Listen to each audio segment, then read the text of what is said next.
जिद्द. लेखक नारायण धारप. आपल्यापैकी अगदी लहान मुलांनाच वर पठारावर जाऊन राहणं शक्य होईल. बाकीच्यांना नाहीतरी बाकीच्यांची अशी किती वर्ष राहिली आहेत. कलिग्रह केवळ तरुणांसाठीच दिसतो आणि दरवर्षी जर त्यांना हे स्थलांतर करावं लागलं तर त्यांना काहीही प्रगती करता येणार नाही. ते म्हणजे केवळ अश्मयुगातले भटके रानटी टोळीवाले बनतील. उन्हाळा वाढत वाढत जास्तीत जास्त किती टिकेल? हिमयुग आलंच तर ते किती वर्ष टिकेल? उपयोग नसला तरी माहिती असावी असं वाटतं. किरमाणी. रोजच्या रोज नोंदी करून ठेवणं हा एकच उपाय आहे, लौकी म्हणाला. शरद ऋतू त्या वर्षी जरा उशिराच आला. किरमाणी शब्द दिल्याप्रमाणे खरोखरच दक्षिणेकडची खूप मोठी सफर करून आला. बोडक्या टेकड्या उतरत शेवटी फक्त सपाट गवताळ मैदानात नाहीशा होत होत्या. मैदान शेवटी दलदलीच्या प्रदेशात नाहीसं होत होतं.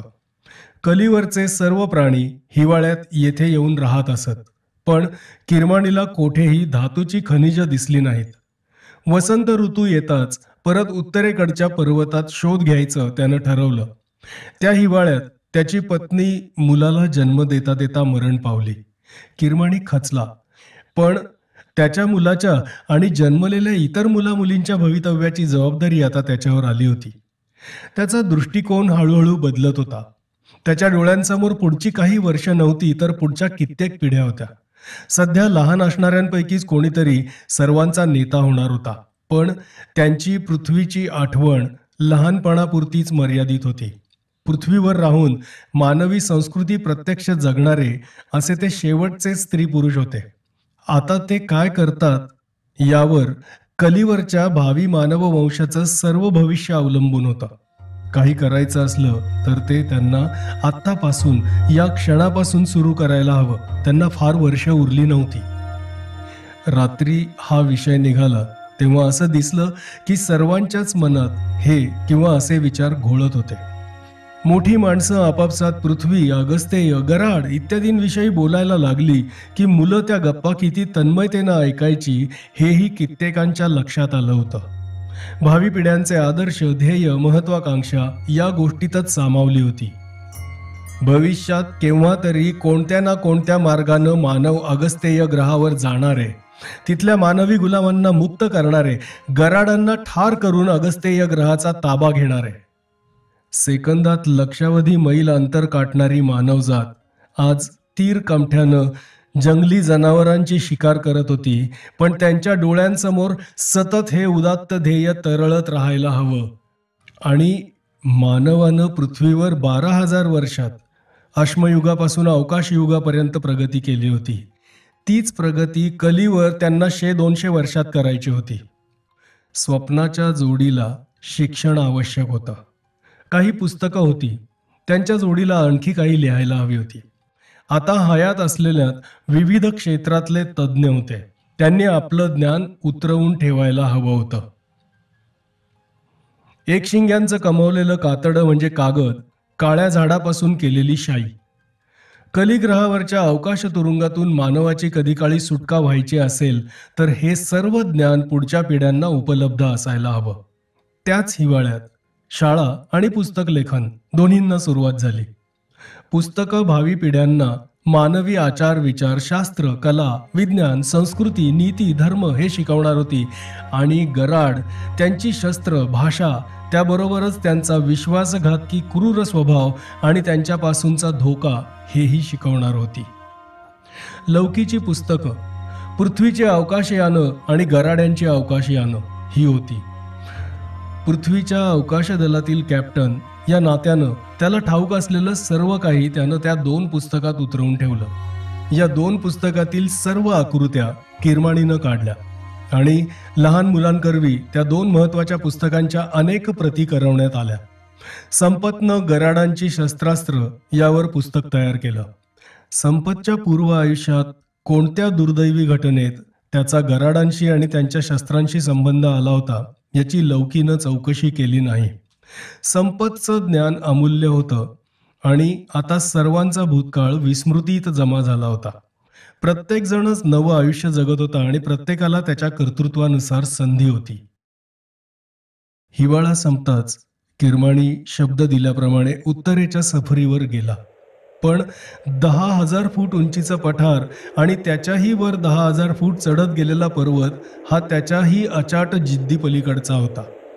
1.5 पट गुरुत्वाकर्षणाखाली कोणाही मानवाला तो पर्वत चढणं निव्वळ अशक्य होतं. एकच आशा होती, कलिग्रहावर जन्मलेले पुढच्या पिढीतले मानव हा पर्वत ओलांडू शकतील. किरमाणी 2 वस्तू बरोबर घेऊन आला. सुमारे 1 फूट व्यासाचे अभ्रकाचे संपूर्ण पारदर्शक तक्ते आणि 15-16 गारगोटीचे अत्यंत स्वच्छ स्फटिक. त्याच्या सांगण्याप्रमाणे हे वरून वाहत आले होते.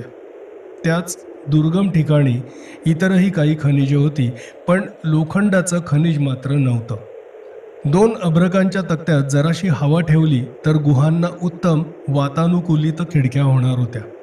गारगोट्या कापण्याचं आणि घासण्याचं काही तंत्र साध्य झालं तर त्याच्यापासून दुर्बिणी, सूक्ष्मदर्शक, दूरदर्शक अशी अनेक उपकरणं बनवता येण्यासारखी होती. त्या शरद ऋतूत किरमाणी पूर्वेकडे आणि पुढच्या वसंत ऋतूत तो पश्चिमेकडे जाऊन आला. शेवटच्या सफरीत त्याचा पाय दुखावला आणि त्याचे हिंडण्याचे दिवस संपले. आपल्याला हवे ते धातू सापडायला कदाचित कितीतरी वर्ष लागतील, कदाचित सापडणारही नाहीत, तो म्हणाला. पण प्रयत्न केले नसते तर मला क्षणाचीही चैन पडली नसती. भूगर्भशास्त्र आणि खनिज परीक्षा हे मनात योजलेलं पुस्तक त्यानं पूर्ण केलं आणि शाळेतल्या जरा मोठ्या मुलांसाठी त्यानं जिओलॉजीचा खास तास त्या हिवाळ्यापासून सुरू केला. कलिग्रहावरच्या 4थ्या वर्षाच्या हिवाळ्यात किरमाणीच्या वर्गात कार्तिक हर्षे नावाचा 9 वर्षाचा एक विद्यार्थी दाखल झाला. कार्तिकच्या चेहऱ्यावर कलीवरच्या पहिल्याच रात्री घुमऱ्यांनी केलेल्या जखमांचे व्रण होते. तो अतिशय गंभीर, अतिशय अबोल होता. किरमाणीचा तो वयानं सर्वात लहान पण सर्वात अभ्यासू विद्यार्थी होता. लौकी हजर असतानाच एक दिवशी किरमाणीनं हर्षेला जवळ बोलावलं. हर्षे, तू या विषयाबद्दल इतका उत्सुक कसा? तू तसा लहान आहेस. मला खनिजांची संपूर्ण माहिती मिळवलीच पाहिजे, हर्षे अत्यंत गंभीरपणे म्हणाला. मोठा झालो की अवकाशयानासाठी मी धातू शोधून काढीन. आणि मग आम्ही अगस्तेय ग्रहावर जाणार. गराडांनी माझ्या आईला आजोबांना मारलंय, त्यांच्यामुळेच माझे मित्र मरण पावलेत. माझे वडील गुलामीत दिवस काढत आहेत, त्यांची सुटका करायची आहे आणि गराड्यांना मारायचंय ठार. असं किरमाणी तितक्याच गंभीर आवाजात म्हणाला. मी तुझ्या वयाचा असतो तर हेच स्वप्न उराशी बाळगलं असतं. आमच्या पिढीला जे जमलं नाही ते तुमच्या पिढीला तरी जमेल अशी आपण आशा करूया. जंगली बकऱ्यांना माणसाळवता आलं असतं, पाळता आलं असतं तर एक खूप मोठी समस्या सुटली असती. 5व्या वसंत ऋतूत लौकीनं बकऱ्यांसाठी एक कुंपण बनवलं. त्या वर्षी त्यांनी 10 बकरे पकडले. त्यांच्यासाठी सावलीच्या जागा बांधल्या. झऱ्याचा एक फाटा त्यांच्या कुरणातून वळवला, पण सर्व श्रम व्यर्थ गेले. उन्हाळ्याची सुरुवात होताच सर्व बकरे मरून गेले. शरद ऋतूत त्यांनी आणखी 6 बकरे पकडले. त्यांच्यासाठी उबदार गोठे बांधले, गवताचे भारे बांधून ठेवले. पण पहिल्याच हिमवादळात सर्व बकरे मरून गेले. त्यानंतरच्या वर्षी खूप धडपडीनंतर त्यांनी एकशिंग्यांची नरमादीची एक जोडी पकडली, पण त्याचाही काही उपयोग झाला नाही. एकशिंगे मरून गेले. याचा अर्थ कलिग्रहावर मानव शेवटपर्यंत एकटाच शिकारी अवस्थेत राहणार होता. वर्ष उलटत होती. फरक असला तर तो छावणीतल्या वयस्क लोकांच्या वाढत्या वयात दिसत होता. त्यांच्यापैकी कोणतीही स्त्री यापुढे माता होणार नव्हती. पण छावणीत आणखी 6 नॉर्मल मुलांचा जन्म झाला होता आणि त्यांना कलिग्रहावरच्या वाढलेल्या वजनाचा मुळीच त्रास होत नव्हता. गराडांनी त्यांना कलीवर सोडलं त्यावेळी ज्यांचं वय अगदीच लहान होतं त्यांना त्यांच्यापेक्षा वयानं मोठ्या असलेल्या मुलांपेक्षा कलीवरील परिस्थिती अधिक सुसह्य होत होती. अगदी लहान असणाऱ्यांना जीवन मरणाच्या अत्यंत कठोर, अकल्पनीय अशा अग्निपरीक्षेतून जावं लागलं होतं. त्यांच्यात शेकड्यांनी मृत्यू झाले होते. ज्याचे रक्त, मांस, अस्थि, स्नायू, शरीर, हाल अपेष्टा आणि अतिउष्णता आणि अतिथंडी यांच्यावरही मात करून या सत्वपरीक्षेतून तावून सुलाखून बाहेर पडले होते, तेच फक्त या यमपरीक्षेतून वाचले होते. पृथ्वीवरून आलेल्या तथाकथित वयस्कांचे, बुजुर्गांचे दिवस संपत आले होते आणि कलिग्रहावरील मानवांचे भवितव्य लवकरच तरुण पिढीच्या हाती जाणार होतं. सुरुवातीच्या 4000 नापसंतातून तावून सुलाखून निघालेले ते 90 वीर होते, होऊ घातलेल्या नव्या वंशाची पहिली पिढी. लौकीला वर्ष उलटत चालली तसा काळाचा वेग वाढलासा वाटू लागला आणि त्याच्या समवयस्कांची संख्या झपाट्यानं कमी होत चालली. 6व्या वर्षी अमृते वारला. कलितापावरचं संशोधन त्याच्या लहानशा प्रयोगशाळेत करीत असतानाच त्याला मृत्यू आला. गुहेजवळच्या जमिनीत उंचीवर वाढणाऱ्या काही वनस्पती वाढवण्याचा बोराडेचा प्रयत्न होता.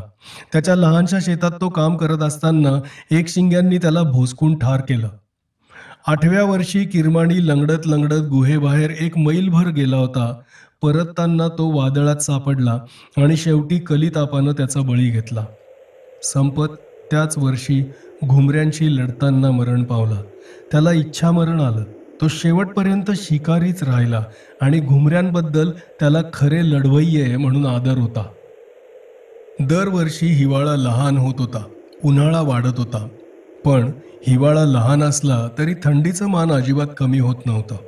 9व्या वर्षी उन्हाळ्याची लांबी आणि तीव्रता वाढली. लौकीला तर इतकी भीती वाटली की एवढ्या प्रदीर्घ प्रयत्नानंतरही 1-2 वर्षात कलीवरची मानव जमात निःशेष होणार आहे. पण 10व्या वर्षी कलीच्या अक्षाचं कळणं थांबलं.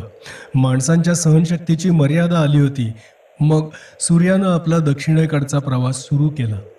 आता मोठा शरद ऋतू आणि मग त्याच्या मागून प्रदीर्घ हिवाळा येणार होता. हिमयुग.